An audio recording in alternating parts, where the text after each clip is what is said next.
Louvado seja o nome do Senhor, glória a Deus. Eu lhe cumprimento desejando a paz do Senhor na sua vida, na sua casa, desejando uma boa noite, desejando que o seu coração esteja vazio hoje, para que caiba tudo que o Senhor quer derramar hoje e ele saia daqui cheio, ele saia desse culto transbordando, que quem chegar perto de você depois desse culto se encha, porque vai estar vazando graça, vai estar vazando luz da parte do Senhor, e eu tenho certeza que Ele vai fazer isso, porque Ele já está fazendo aqui, e é assim que Ele faz, né? Ele vai enchendo um até derramar, e aí esse um derrama tanto que enche quem está do lado. Então, Mercinha já derramou do Espírito Santo que estava sobre ela aqui, a gente já está tudo inundado, e o Espírito Santo deixa a gente corajoso, né? Tem gente que acha até que canta na hora que o Espírito Santo enche. Glória a Deus. A culpa é sua, Gustavo. Você viu que ele deixou bem claro que foi porque você não cantou que ele resolveu cantar.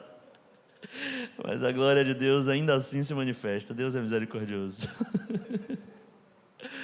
Meus queridos, eu queria lhe convidar a abrir a Escritura. Se você tem uma Bíblia na sua casa, abra. Eu acho que é interessante você ter esse relacionamento. Eu vou ler aqui, mas seria legal se você também lesse a carta aos Hebreus. É onde o Senhor falou comigo hoje, e é onde eu tenho certeza que Ele vai falar com você. Na carta aos Hebreus, eu queria lhe convidar a abrir no capítulo 11 e ler os versos de 24 a 26. Eles dizem assim: Pela fé, Moisés, sendo homem feito, recusou ser chamado filho da filha de Faraó, preferindo ser maltratado junto com o povo de Deus a usufruir prazeres transitórios do pecado. Ele entendeu que ser desprezado por causa de Cristo era uma riqueza maior do que os tesouros do Egito, porque ele contemplava a recompensa. Esse texto é muito forte, é meio insano se você parar para analisá-lo passo a passo.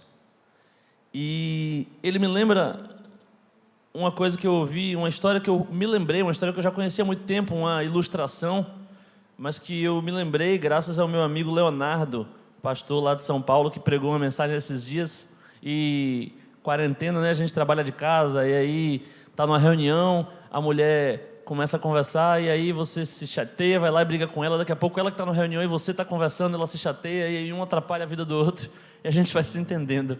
Mas para trabalhar de casa, a gente passa o dia com fone. Eu, pelo menos, sou assim, né? Passo o dia com fone, e aí eu vou ouvindo coisas que me edificam, e pelo menos aquilo me deixa concentrado no que eu estou fazendo. Então eu estou ouvindo mensagem como eu acho que eu nunca ouvi na vida. E aí eu estava ouvindo esse meu amigo, o pastor Leonardo, pregar, e ele me lembrou dessa alegoria. A alegoria é a seguinte: um homem vai até uma pedreira, um ambiente em que está todo mundo lá quebrando aquelas pedras grandes que servirão à construção, sobretudo uma pedreira antiga, uma pedreira medieval, em que aquilo era o trabalho do pedreiro, não era fazer o bloco, fazer o pedaço de pedra. E aí ele encontra 3 trabalhadores, e ele vai fazendo uma entrevista. E aí ele pergunta a cada um dos trabalhadores. O primeiro ele pergunta: meu amigo, o que você está fazendo?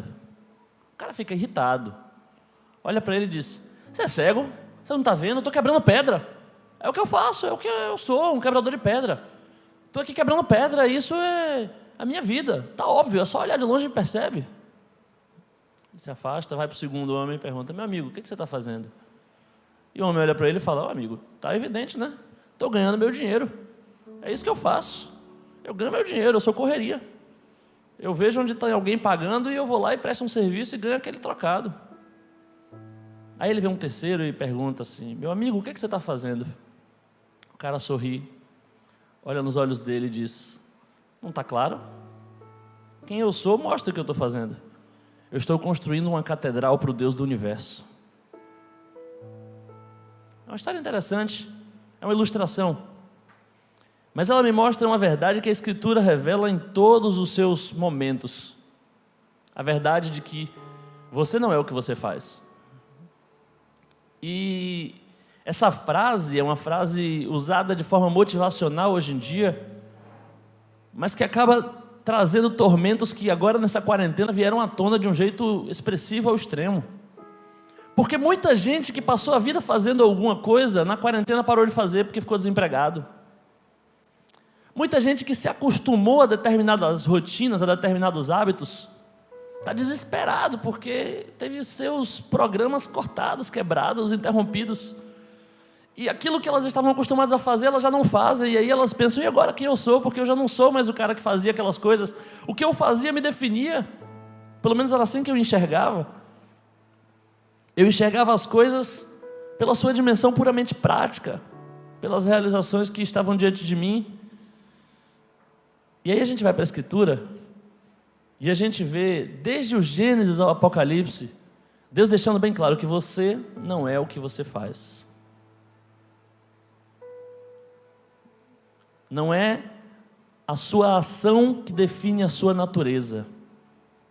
Quando Jesus chama os seus discípulos, e eles estavam ali inquietos, querendo fazer a vontade de Deus para se tornar aquilo que Deus queria que eles fossem, Jesus diz para eles, para.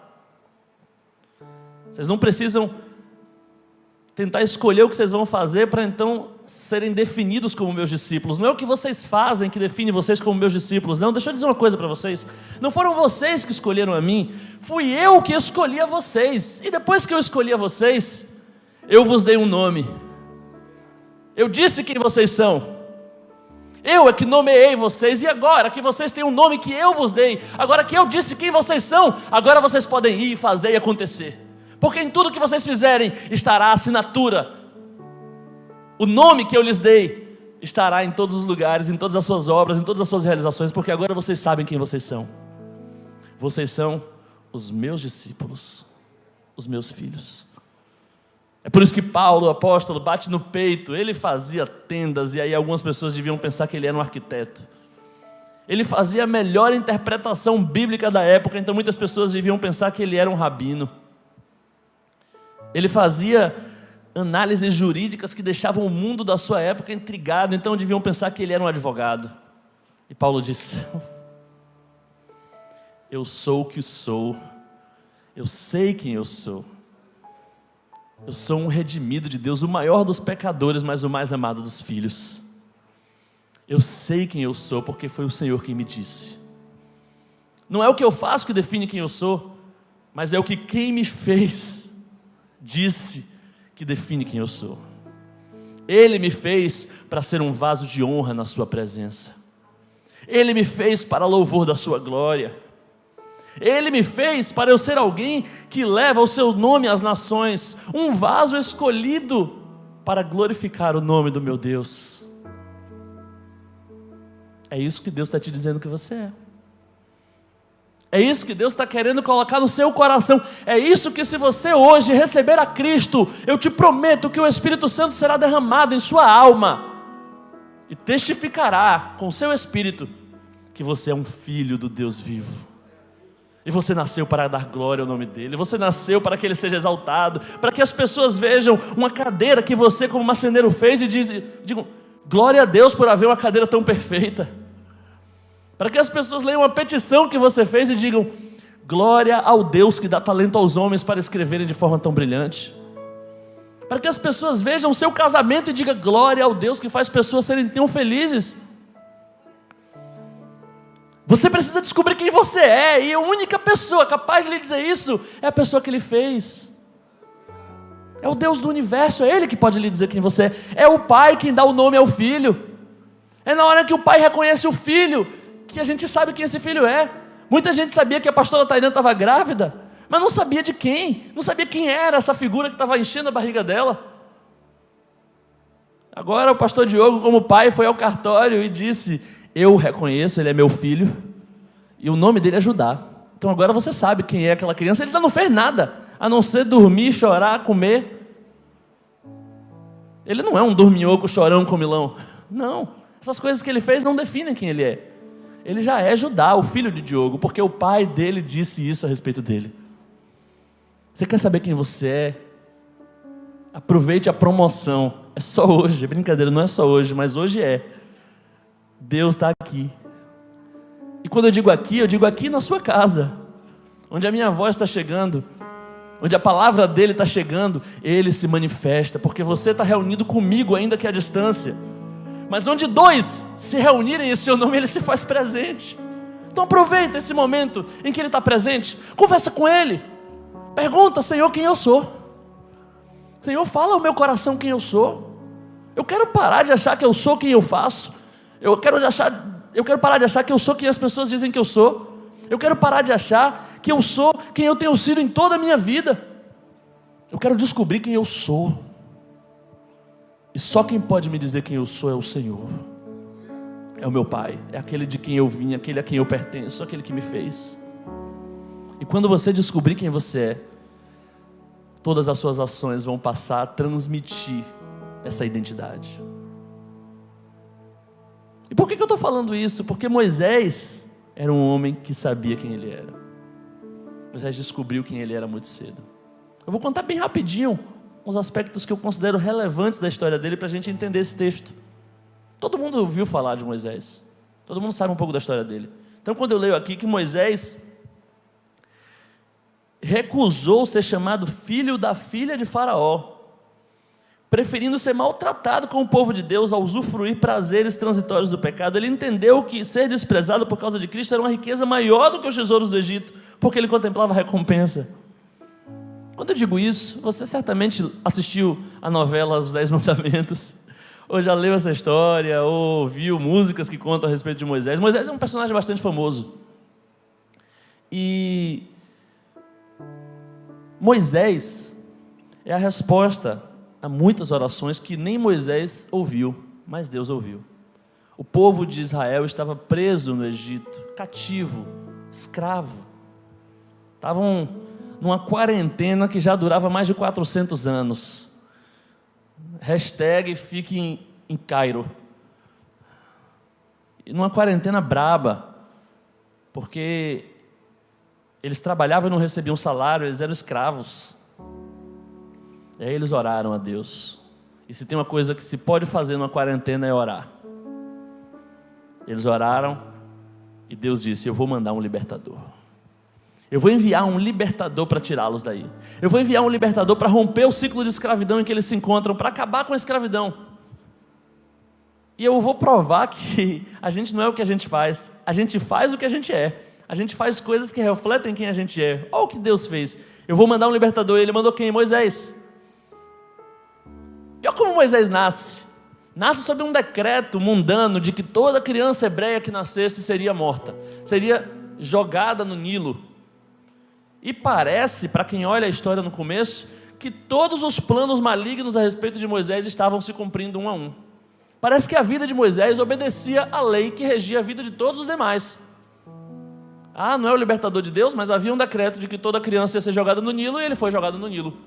Então Moisés começa a vida aparentemente dançando a música que o faraó tocava. Para quem olhasse de longe, pareceria mais um caso, como qualquer outro caso de pessoas que seriam derrotadas pelas circunstâncias da vida. Mas Moisés era um libertador. Deus disse que ele era um libertador. Então, quando ele é jogado no Nilo, porque a ordem era essa: as crianças têm que ser jogadas no Nilo para que os hebreus não se proliferassem e não fossem libertos. Ele é jogado no Nilo e a filha do faraó está tomando banho no Nilo. E aí ela vê qual é a mulher que resiste a uma criança chorando e não quer chamar logo de seu filho, e não quer logo pegar e deixar o marido aflito, deixar o marido com aquela sensação de coçar a cabeça e dizer: ih, rapaz, estou enrolando ela, mas vou ter que... Tiago já olhou aqui para mim, porque ele sabe o que eu estou falando. Tiago Aquim, viu, gente? Para não pensarem que é o Batista. O Batista ainda não está nessa fase, não. Aí, quando você vê que ela está carregando demais, você já vai lá e interrompe: amor, a gente tem que fazer tal coisa aqui, porque senão você sabe que vai estreitar para o seu lado. E a mulher, a filha do faraó, ela olhou: eu vou pegar essa criança para mim. Mas a irmã de Moisés estava assistindo aquilo e olhou a cena e se aproximou e já estava preparada para intervir e disse: você por acaso quer que eu vá buscar uma hebreia para te ajudar a tomar conta desse bebê? Ela: ótimo, porque eu estou vendo que pelo choro, pela cara, pelo narizinho assim, é judeu. Eu vou pedir sim que você faça isso. Aí, a irmã de Moisés vai atrás da mãe de Moisés e chama ela para ser a babá da criança.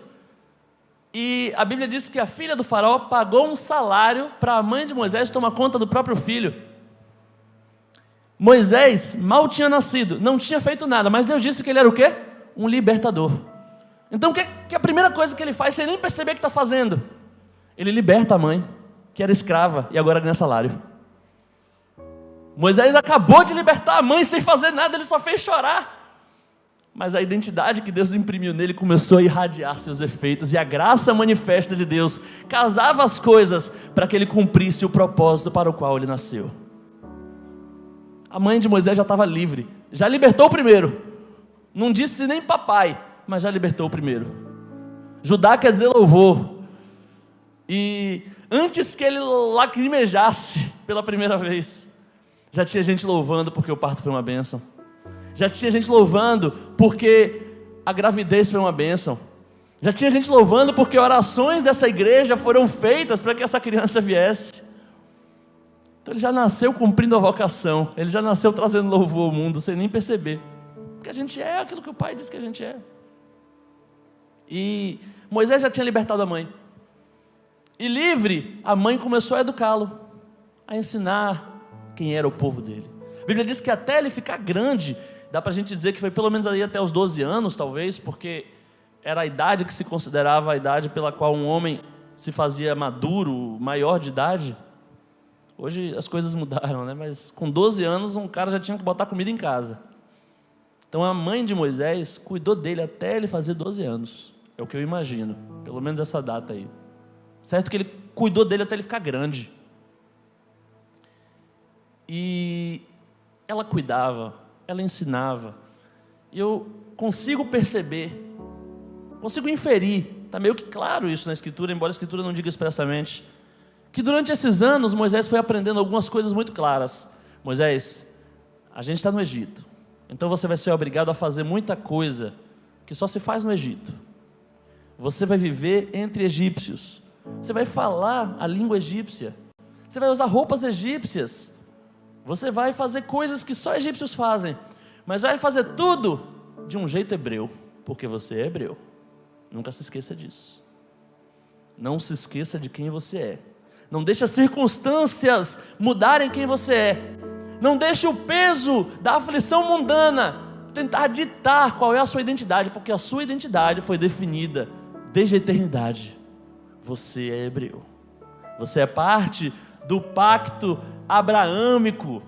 Você é filho do filho do filho do filho do filho daquele cara para quem disse: em ti serão benditas todas as famílias da terra. Você é bendito. Mas é bendito em Abraão. É bendito no lugar em que Deus te colocou. É bendito na identidade que Deus lhe deu. Não adianta tentar sair dessa identidade e alcançar bênçãos que não são para você. Não, Moisés. Deve ser maravilhoso provar dos palácios faraônicos sendo um egípcio e sabendo que você nasceu para aquilo. Mas não foi isso que Deus te chamou para viver. Aquilo ali não é para você, aquilo ali não é seu. Você pode passar a vida lá, mas saiba que aquilo ali não é seu. Aquela mensagem entrou. Entrou tanto que esse momento em que Moisés recusa ser chamado filho da filha de Faraó, ele não deve ter sido nada fácil. Não deve ter sido nada fácil. A Bíblia diz que um dia Moisés está andando nos arredores do palácio, com aquele status de família real, aquele status de soberano. Ele anda com aquele status de que ele era talvez o futuro faraó do Egito, porque se ele era filho da filha de Faraó, ele estava na linha sucessória. Naquele contexto não se distinguia adoção de filiação biológica para diversos efeitos. Aliás, em alguns casos na antiguidade a adoção tinha até um privilégio em relação à filiação biológica. Fazer um merchandising aqui de meu irmão Saulo, que muita gente aqui conhece, tem um vídeo no YouTube chamado Adoção, Você Entendeu Errado. Ele explica isso bem detalhadamente. Veja, é uma bênção. Então Moisés tinha tudo para sonhar com o trono, se ele não soubesse quem ele é. E saber quem a gente é ajuda, mas às vezes atrapalha pra caramba. Às vezes atrapalha pra caramba. Porque essa semana eu decidi, essa semana não, né? Já tem alguns tempos. Eu decidi de fato que eu precisava, para a glória do nome do Senhor, para o bem-estar da minha família, para a minha esposa ser mais feliz, eu precisava colocar meu corpo em ordem. Não sei se vocês repararam, mas Tainã pariu e minha barriga foi que diminuiu aqui, ó. Estou chegando no lugar desejável. Estou chegando no peso que é meu. Eu tomei aquela decisão de ser quem eu me comprometi a ser, de viver com um pouquinho mais de saúde. Inclusive, uma queixa aqui aos nutricionistas e coaches esportivos. Aqui, ó. Caí andando de bicicleta. Eu estava falando com o pastor. Se eu estivesse em casa comendo hambúrguer, nada disso tinha acontecido. Mas é como disse C.S. Lewis, né? Quem não tem cicatrizes é porque se omitiu no combate. É porque não quis lutar. Então eu estou aqui para mostrar que estou lutando. Mas realmente é uma luta, gente. É uma luta. É uma luta olhar o bolo de cenoura com cobertura de chocolate. Olhar a pizza. E não é nem dizer eu não posso, assim, no meu caso é dizer eu não posso mais do que 2 fatias. Às vezes eu até me permito uma pizzazinha, uma fatia, 2, um final de semana. Não é uma dieta xiita, não. A ideia é tentar fazer uma dieta possível. E eu olho, aquele bolo é uma delícia, mas não é meu. Não é para mim, porque eu sei quem eu sou. Eu decidi que eu sou uma pessoa em reeducação alimentar. Eu descobri que eu sou uma pessoa em reeducação alimentar. Então, por mais que eu queira, eu preciso renunciar àquilo. Aquilo não é para mim. E eu sei que se eu comer aquilo, vai ser muito pior do que melhor. A tristeza que eu vou sentir por me perder na minha identidade, depois que eu comer o bolo, eu vou ficar na dúvida de quem eu realmente sou. Será que eu realmente sou aquele cara que está em reeducação alimentar? Será que eu sou um gordinho irrecuperável? Mas quando eu sei quem eu sou, eu olho para aquele bolo com tranquilidade, ainda que doa, ainda que eu queira, e eu digo, eu sei quem eu sou, aquilo ali não é para mim, aquela prática não é para mim. Você está entendendo o que eu estou falando? Eu sei como é difícil ouvir alguém te dizer, você é besta de pagar imposto? Ninguém paga, é só não emitir nota. E o Espírito Santo diz para você, você sabe quem você é. O Espírito Santo diz para você o que minha mãe sempre diz para mim, você não é todo mundo. Você sabe quem você é. Você não é como eles. Você é luz para esse mundo. Você tem um compromisso com a sociedade. Você sabe o que é aquela colega de trabalho irresistível te chamando, e você olhando para ela e pensando que ela é o padrão de beleza com o qual você sonhava, e o Espírito Santo lhe dizendo, mas você é casado. Você não é essa pessoa que namora outras pessoas, você é casado. Isso não é quem você é. Não é para você aquilo. Pode ser sedutor, pode ser atraente, mas não é seu. Se você for lá, você vai se perder no vão da existência. E é capaz de nunca mais se achar, nunca mais saber quem você é, e daí para frente viver uma vida traumática. Moisés olha o palácio egípcio. Moisés olha os deleites do império faraônico. Moisés olha o carinho da filha de Faraó, que o acolheu no rio e cuidou dele com amor e pagou um salário para a mãe dele tomar conta. Moisés olha coisas caras, mas ele também vê um hebreu sendo massacrado injustamente por um egípcio. Ele vê um escravo hebreu. Gente, eu estou lendo o livro de Laurentino Gomes, A Escravidão. O livro é uma história da escravidão. Que aberração, meu Deus, eu passo mal em diversos momentos pensando como o ser humano pode chegar a isso, que coisa tormentosa, que coisa vergonhosa, dá uma vergonha em determinadas páginas. Eu paro de ler e digo, meu Deus, eu estou com vergonha de quem eu sou, da humanidade, eu estou com vergonha de meus irmãos. Como é que a gente pode fazer isso? E como é que até hoje a gente comete tantas violências urbanas, agrícolas, tantas violências sociais, tantas violências internas? Como é que até hoje um homem acha que pode exercer sua autoridade familiar batendo na esposa? Isso é uma vergonha. Isso é um tapa na cara de todo cristão. Isso é um tapa na cara de todo mundo que ama a luz e pertence a ela. Isso é um tapa na cara de quem tem um compromisso com um Deus que é paz, justiça e alegria. Porque a gente olha para essas situações como Moisés olhou para aquele hebreu sendo massacrado por um egípcio. A gente olha e pensa, eu nasci para que coisas assim não continuem acontecendo. Deus me fez para que o nome dele seja glorificado. E o nome dele está sendo jogado pelas ruas e conspurcado por palavras de ódio. E o nome dele está sendo vilipendiado. Deus me fez para que o nome dele seja glorificado.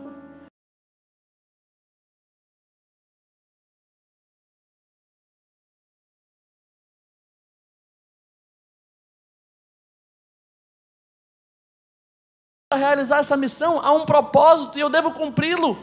E esse propósito me tira do lugar de conforto. Esse propósito me obriga a fazer dieta. Esse propósito me obriga à fidelidade. Esse propósito me obriga a ser honesto. Esse propósito me obriga a ser diligente.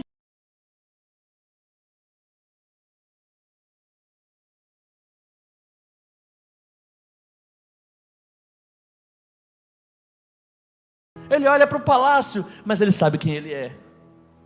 Ele olha para a filha de Faraó, mas ele não mantém os olhos em nada disso. Sabe por que Moisés conseguiu renunciar ao palácio? Eu já estou encerrando.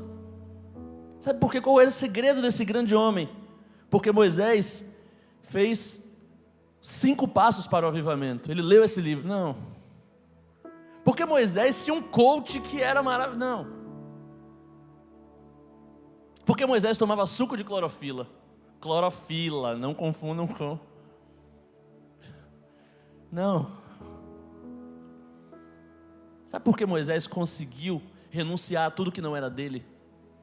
Sabe por que Moisés entendeu que o melhor prazer mundano não se podia comparar à maior aflição aos pés de Cristo? Sabe por que Moisés entendeu que não valia a pena abrir mão de quem ele era por um pecado transitório? Sabe por que ele conseguiu se manter firme nessa resolução?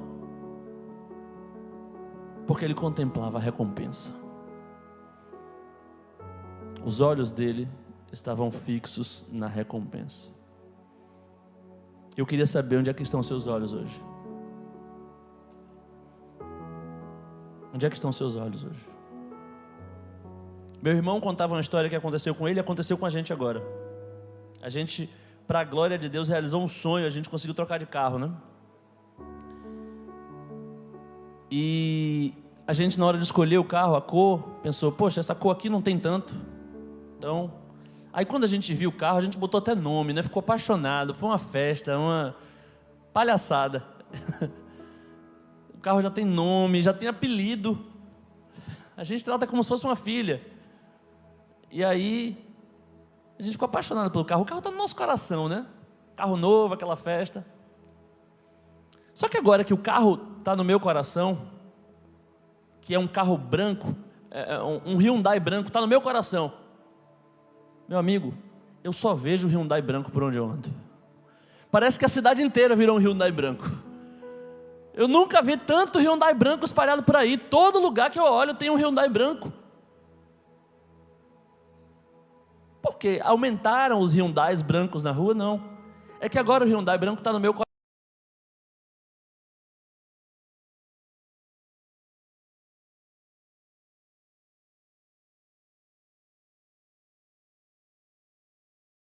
Isso acaba modulando aquilo que eu vejo, me fazendo buscar, encontrar.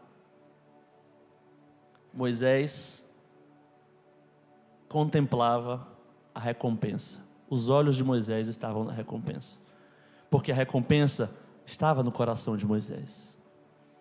Desde cedo, a mãe dele falou a respeito dessa recompensa. Desde cedo, ele ouviu a respeito disso. E ele passou a viver a vida inteira olhando para a recompensa. Ele não olhava para os desafios, ele não olhava para os intempéries, ele não olhava para os confortos, ele não olhava para os prazeres que desviavam o seu foco. Não, ele olhava para a recompensa. Ele não se distraía porque ele tinha um compromisso com a recompensa.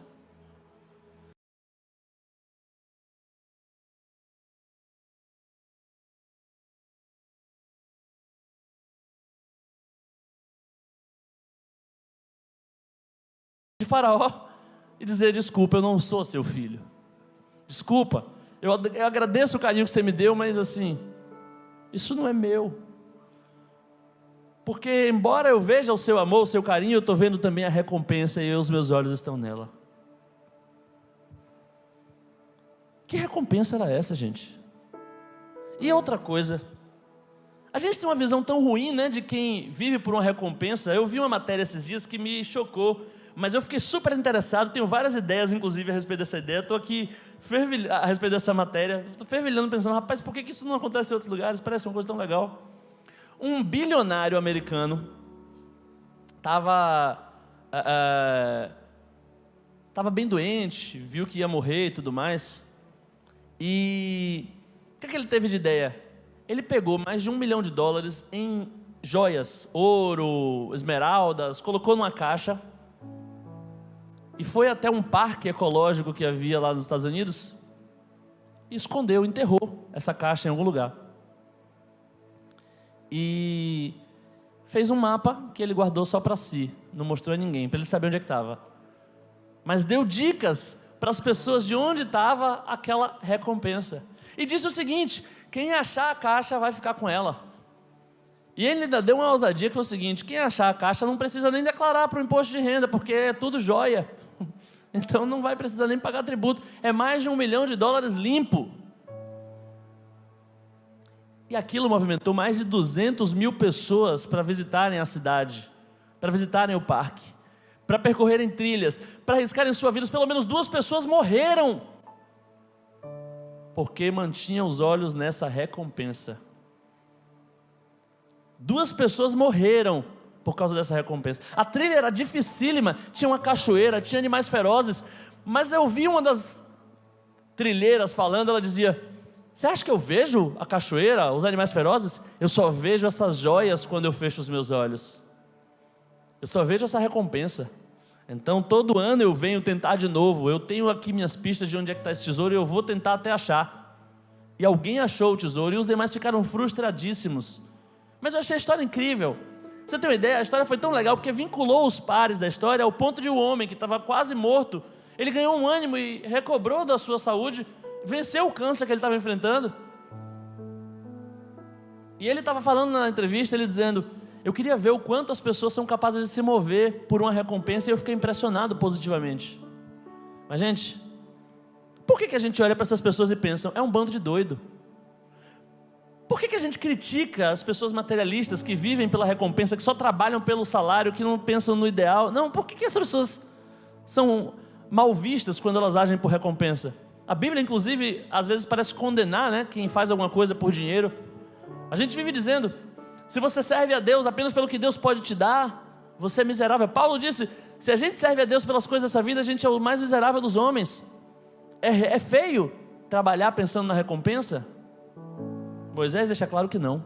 Sabe qual é o problema? É que a gente às vezes é muito mesquinho. A gente se contenta por uma recompensa tão pequena. A gente corre atrás de recompensas que não valem a nossa vida, que não valem as coisas das quais a gente quer abrir mão. Aquelas pessoas abriram mão da vida por $1 milhão. $1 milhão é muito dinheiro, mas não vale uma vida. Eu não trocaria a minha vida por $1 milhão. Até porque eu não poderia fazer nada com $1 milhão se eu não tivesse a minha vida. E que recompensa era essa que valia a pena Moisés abrir mão de todos os confortos?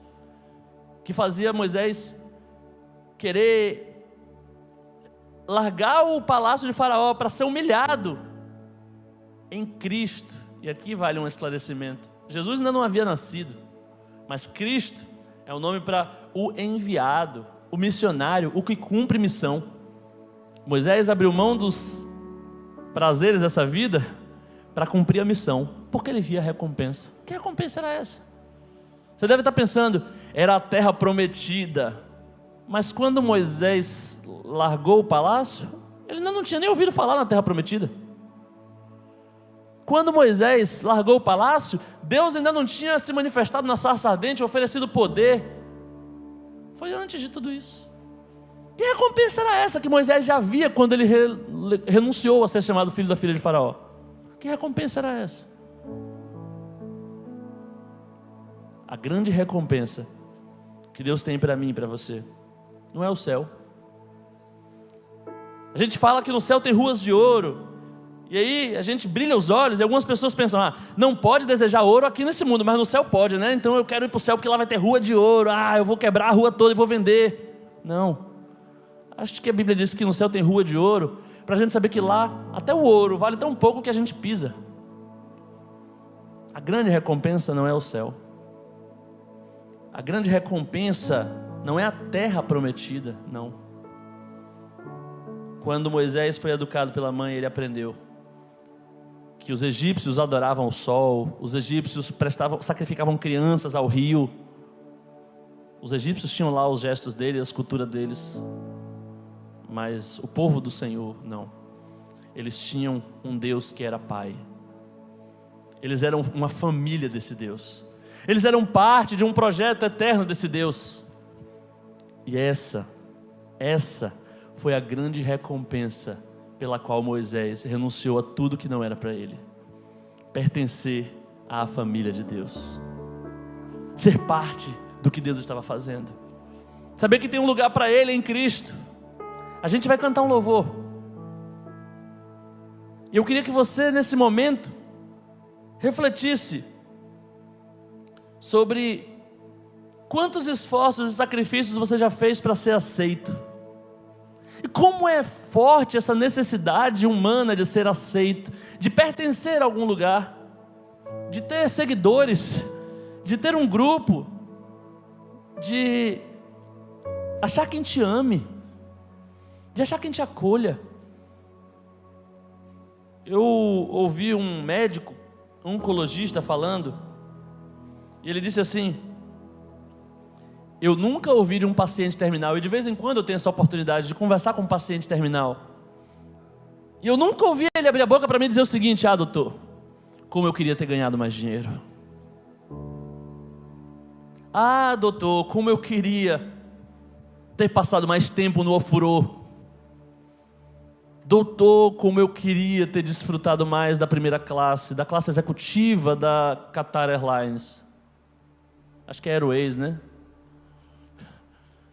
Ele diz: eu nunca vi ninguém lamentar não ter aproveitado alguma coisa, mas eu vi várias pessoas, a imensa maioria, dizer o seguinte: como eu queria ter passado mais tempo com a minha família, como eu queria ter vivido um pouco mais com as pessoas a quem eu amo e que me amam, como eu queria ter desfrutado de comunhão sincera, como eu queria ter congregado, como eu queria ter percebido o lugar aonde eu pertenço e ter aproveitado aquilo. A grande recompensa que Deus tem para você é que você hoje saia daqui, saia desse culto, sabendo que você é um filho de Deus, sabendo quem você é, sabendo que você é parte de um povo eterno, sabendo que você é parte de uma família e que Deus quer morar dentro de você e ser um com você, e se mover através de você, e chamar outras pessoas para essa família, e te inundar de amor, e te inundar de comunhão, e te dizer: você não está sozinho, você não está só nessa quarentena, Deus está ao seu lado, cooperando com você e batalhando junto.